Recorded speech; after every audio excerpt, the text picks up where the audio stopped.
The Assembly will now hear an address by His Excellency Denis Sassou Nguesso, the President of the Republic of Congo. I request protocol to escort His Excellency. On behalf of the General Assembly, I have the honor to welcome His Excellency Denis Sassou Nguesso, President of the Republic of Congo, and to invite him to address the Assembly.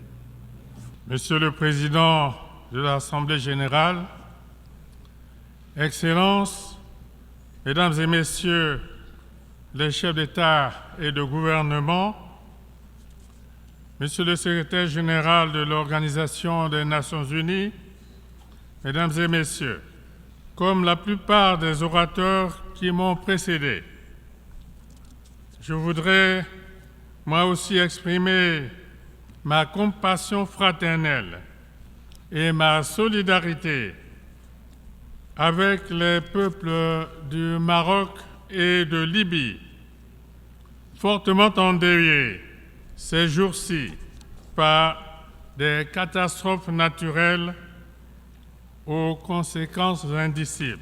Il y a quelques semaines encore, je recevais le rapport d'une mission que j'avais envoyée en Libye dans le cadre de la mission de paix et de réconciliation de l'Union africaine que je conduis depuis près de 6 ans. Le rapport de cette mission a témoigné longuement du courage et de la résilience du peuple libyen, las de vivre dans la division. Un peuple qui se bat pour conjurer les démons de la partition du pays, pour retrouver le chemin de la vérité, de la réconciliation et de la paix. Un peuple résolu à s'engager sur la voie du redressement et à retrouver la prospérité. C'est à ce peuple brave et courageux et qui a tant donné à l'Afrique que j'adresse mes sincères condoléances. Monsieur le Président, Mesdames et Messieurs, le thème de notre débat général résume très clairement notre commune volonté de changer qualitativement le monde. Telle était déjà la philosophie généreuse et la finalité des 17 objectifs de l'agenda 2030 des Nations Unies pour assurer la paix, la sécurité et la prospérité à tous les peuples de la Terre. Qu'il s'agisse d'éliminer la pauvreté et la faim dans le monde, grâce à une économie globale plus juste et plus équitable, grâce à une agriculture plus performante et durable, ou qu'il s'agisse de garantir la bonne santé au plus grand nombre et une éducation de qualité aux plus défavorisés, il n'y a là que des priorités absolues. Tout comme le sont aussi, entre autres, la fourniture de l'eau et de l'électricité aux couches sociales les plus larges, la construction des infrastructures routières, ferroviaires, portuaires, aéroportuaires et énergétiques pour relier entre eux des pans de territoire, des pays, des régions et des sous-régions. La préservation des écosystèmes de biodiversité, notamment par une gestion responsable de ces forêts tropicales qui sont l'un des plus précieux patrimoines que nous ayons reçus de la Providence. Le combat pour faire évoluer les mentalités dans le monde, dans le respect de la diversité des expressions culturelles et dans la tolérance réciproque. L'ancrage dans nos sociétés de l'idée d'égalité des genres et de parité homme-femme. L'autonomisation des femmes et des filles. Sur ce dernier point, je voudrais souligner la part prépondérante dans la responsabilité qu'ont prise les femmes dans mon pays au cours des 15 dernières années.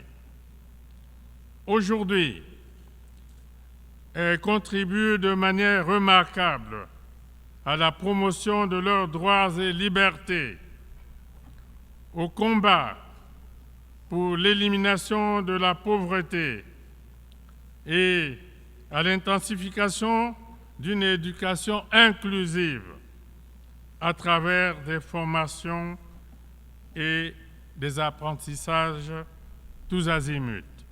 Bref, toutes ces priorités que je viens d'énumérer appellent de la part de chacun d'entre nous un sens élevé du devoir et de responsabilité,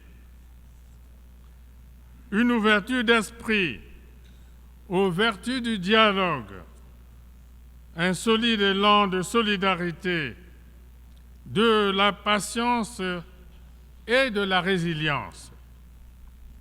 L'équilibre des nations dans le monde me semble largement tributaire de cette évolution et de cette option. Monsieur le Président, Mesdames et Messieurs, le climat est aujourd'hui la plus pressante de toutes les urgences. Cette urgence touche au cœur de la vie dans toute sa diversité. Elle questionne notre existence dans toute sa complexité. La montée continue du niveau des mers qui met en péril les pays insulaires. La désertification déferlante que plus rien ne semble arrêter. La canicule suffocante qui emporte chaque fois de nombreuses personnes du troisième âge, les inondations répétitives et les coulées de boue soudaines qui occasionnent les dégâts que l'on voit. Autant de phénomènes aussi dangereux que dévastateurs qui interpellent désormais jusqu'aux plus sceptiques d'entre nous. C'est pourquoi, assumant ma responsabilité en ma qualité de président de la Commission climat du bassin du Congo, j'ai lancé, lors de la COP 27 en Égypte, l'initiative de la décennie mondiale de l'afforestation pour une biodiversité et un couvert végétal dense au service de l'humanité.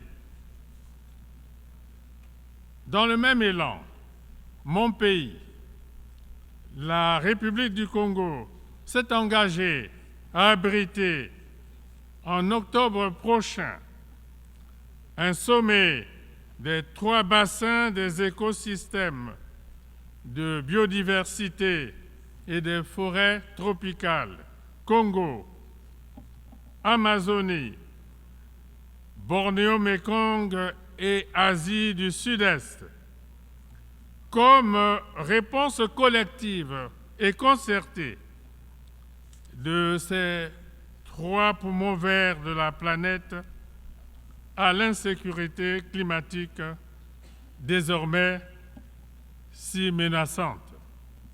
Depuis la nuit des temps, Nous le savons tous, la forêt fait vivre des millions et des millions d'individus. Avec un taux de déforestation des plus faibles au monde, puisqu'il n'est que de 0,06%. Mon pays joue à fond sa partition dans la préservation de l'environnement au nom de la survie de l'humanité. Aujourd'hui, nous ne pouvons que nous réjouir de l'heureux aboutissement du dossier d'inscription du parc naturel d'Ozala-Kokwa sur la liste du patrimoine mondial. Inscription faite lors de la 45e session du comité du patrimoine de l'UNESCO, tenue récemment à Riyad, en Arabie saoudite. C'est indéniablement un acte de reconnaissance, un acte qui gratifie à leur juste mérite les efforts de mon pays dans la préservation de ce joyau naturel de près de 1,2 million d'hectares, riche en biodiversité animale et végétale, au cœur du bassin du Congo. Les sacrifices consentis par les populations riveraines en abandonnant volontairement certaines activités susceptibles de porter atteinte à l'environnement et le renoncement par les États à des projets de développement pour préserver les écosystèmes de biodiversité devrait également appeler de la part de la communauté internationale des compensations financières qui ne seraient pas du tout de la charité. Monsieur le Président, Mesdames et Messieurs, en Afrique, dans le registre du développement agricole, nous savons qu'il nous faut protéger les terres arables des incidences néfastes du changement climatique. Sans cette précaution, les prévisions en matière de production deviendraient totalement aléatoires et plus rien ne saurait être maîtrisé. La responsabilité des dirigeants que nous sommes est écrasante à ce sujet. En effet, avec une population qui pourrait avoisiner les 2 milliards d'habitants en 2050, l'Afrique doit dès à présent opérer un bond qualitatif pour disposer demain d'une nourriture suffisante et de qualité et conjurer à tout jamais le spectre de la famine et de l'exode de ces populations. L'Afrique a urgemment besoin d'une agriculture moderne, soutenue notamment par des dispositifs performants d'irrigation et de mécanisation. Une agriculture qui doit lui permettre de réduire de manière significative ses importations alimentaires, aujourd'hui encore trop élevées. C'est pourquoi j'en appelle à des partenariats techniques et financiers efficients pour des avancées substantielles dans ce secteur. L'Afrique n'a nullement besoin de ces partenariats sous-tendus par des aides publiques au développement, politiquement orientées et synonyme d'aumône organisée. Les subventions au compte-gouttes, distillées au rythme des intérêts propres des donateurs, ne permettront certainement pas l'essor réel et effectif de notre continent. Monsieur le Président, Mesdames et Messieurs, la présente session de l'Assemblée générale se tient alors que les guerres et autres conflits armés font rage dans le monde. C'est ici le lieu de marteler une fois de plus qu'aucun progrès marquant ne sera possible sur aucun continent et dans aucun pays sans la paix. L'espoir d'atteindre les objectifs du développement durable assignés par les Nations unies ne sera qu'une chimère si nous ne créons pas nous-mêmes la première de toutes les conditions nécessaires à leur réalisation, à savoir la paix. Pour sa part, et chaque fois que les circonstances l'ont permis, la République du Congo a toujours œuvré pour la résolution pacifique des conflits en Afrique et dans le monde. C'est ainsi que mon pays a décidé de prendre une part active à l'initiative africaine pour une médiation de paix entre la Russie et l'Ukraine.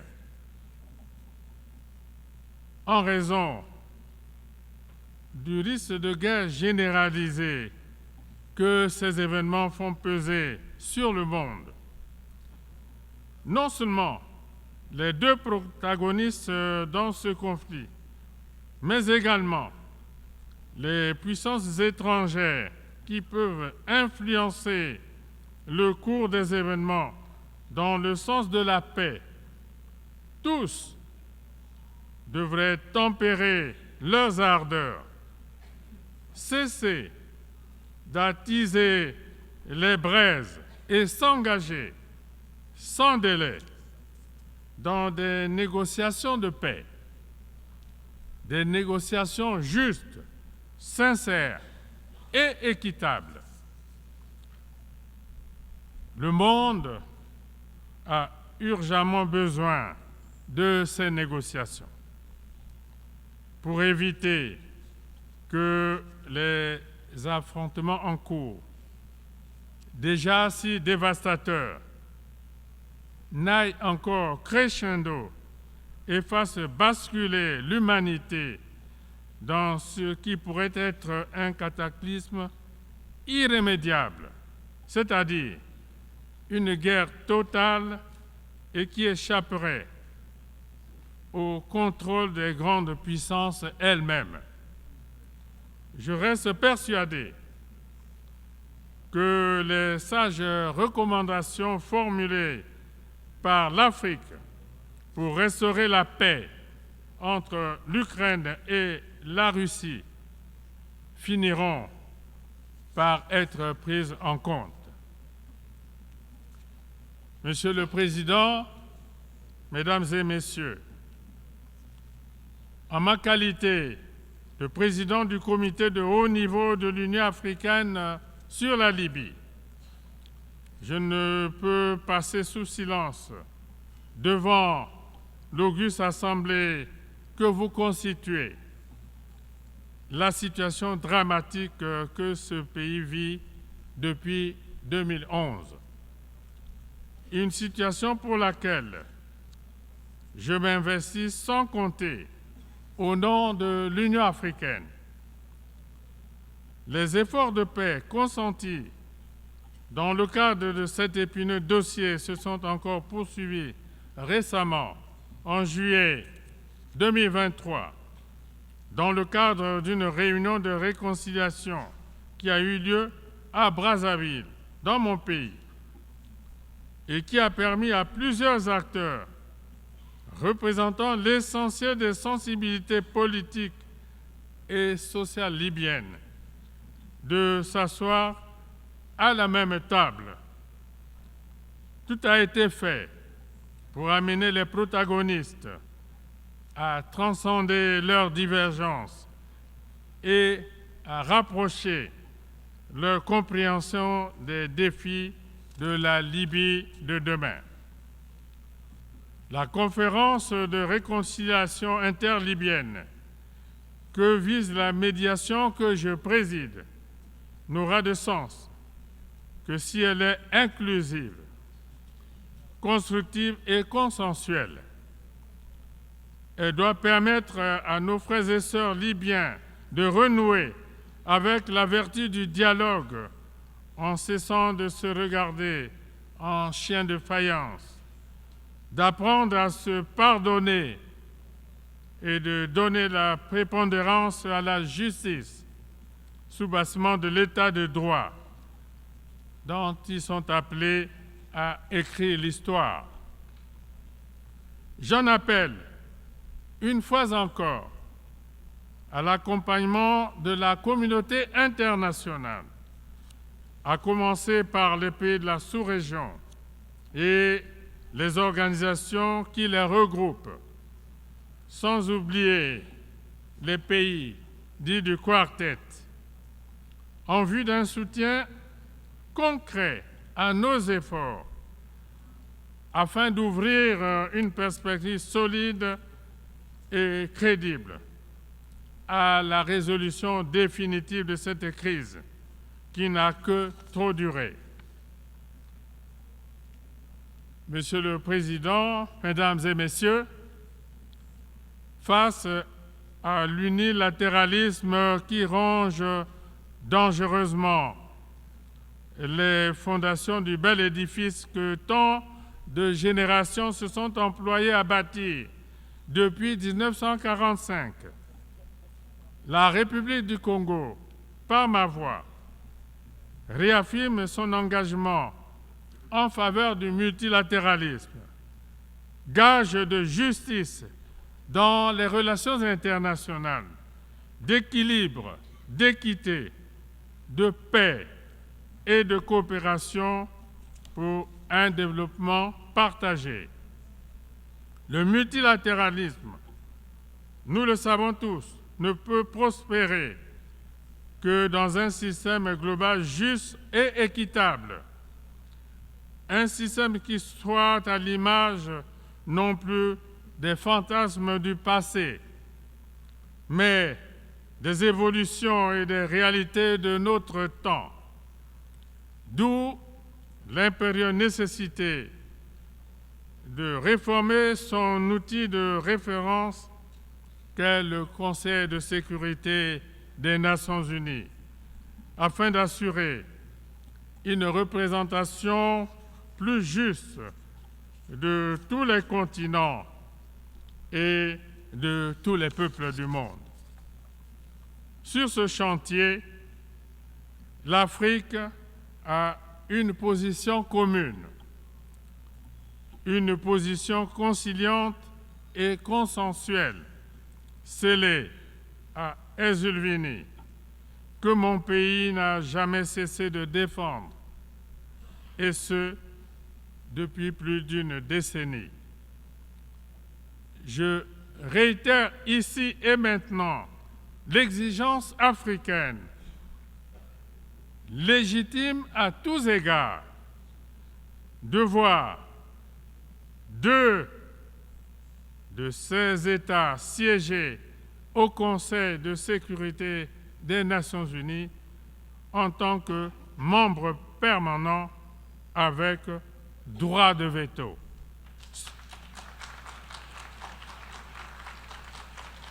Ce ne serait que justice devant l'histoire, et je vous remercie.